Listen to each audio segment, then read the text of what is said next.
Well, I have to admit, before I even came here to Bill's studio, I had met Bill at a party earlier, and I'd seen the animal sculptures. That's all I'd seen. I think I had at that point.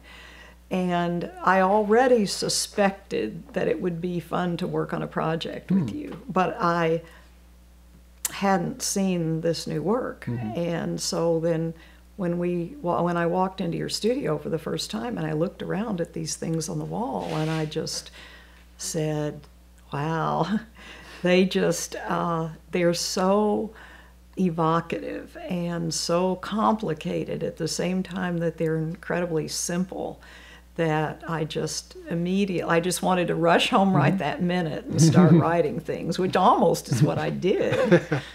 Dancer. Imagine the trajectories as real arrows to get the body to reach beyond itself, the eye turned the way the body yearns to go. Imagine how it looks in the eye of God, like time-lapse photography, every desire complete, feet everywhere at once, arms writing every word they ever meant to say, every error blurred. I think somewhere in the back of my mind, I was ready to do a collaboration. I think it wasn't that I was out looking for it. It was just that when I saw his work, it just seemed that right away, I knew that I wanted to do this, that it would not only give me something really rich, but I'd get to know Bill better, and that would be great. There's something so unself-conscious about his work, kind of quietly I mean, the work isn't quiet. Those pieces on the wall are incredibly colorful and dramatic, but still there's a quietness in their intention. They're not pushing you around. They just are what they are. Visual is my thing. I like the visual world. It's what most. I like to go to art museums. It's what most gives me energy that I can go back and write with. There's something incredibly energizing to me about going to an art museum. I come home not coming home wanting to sit down and write anything related to the art, but I come home full of energy. Actually can think of our work as a kind of jazz piece.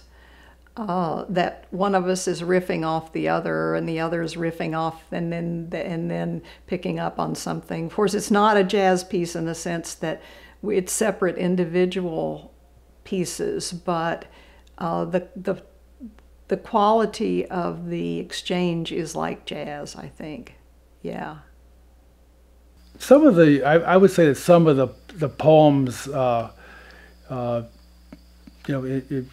in my process of being inspired by them, led to different forms of my sculpture.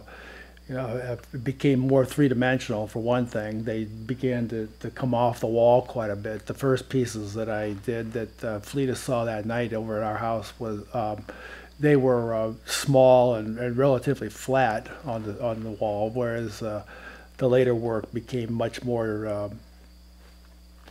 I'm not sure if I want to say dynamic, but they were definitely more energetic off the wall, and then I also ended up doing a couple of suspended pieces, and those kind of, I'd say that sort of came about through one of Fleda's poems, where she used the image of a mobile, and Alexander Calder in as part of as words in the poem. At first, it was a little difficult for me because I was thinking in terms of trying to, somehow be a little bit descriptive of the poem in a piece of sculpture, which I soon found out it just isn't going to work. I mean, with talking about words expressing things are just such a completely different realm than trying to express that kind of thing in sculpture. But so I talked to her a little bit about it, and she suggested just think of the poem as a spark, as a place just to, it doesn't have to be a description of the poem at all, but just something out of that poem that registers for some reason, and then it just takes right off from there. I think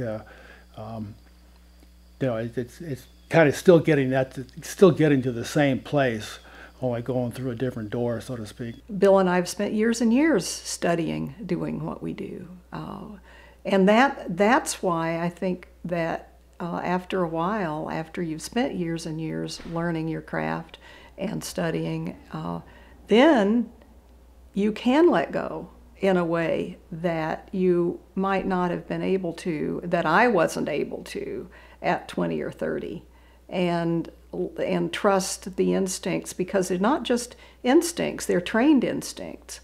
I remember in college, one of my professors talking about how everything is a continuum, and he'd draw all across this whole blackboard, across the whole room, have all the different stages of science, and then the gray areas in between. I mean, everything's continuous, and there are no distinct boundaries between things.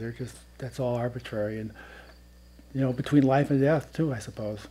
Anyway, that's part of my part of my exploration. There's no answer to it, but it's a great source of inspiration. Explosion. Let's say the world exploded, not just in parts, as it has till now, but in a fireball of all we've loved, including us. Not so bad, really, if there's no one to grieve or leave last. What is it we think needs saving? Our consciousness has gotten us this far once only. It was always only once.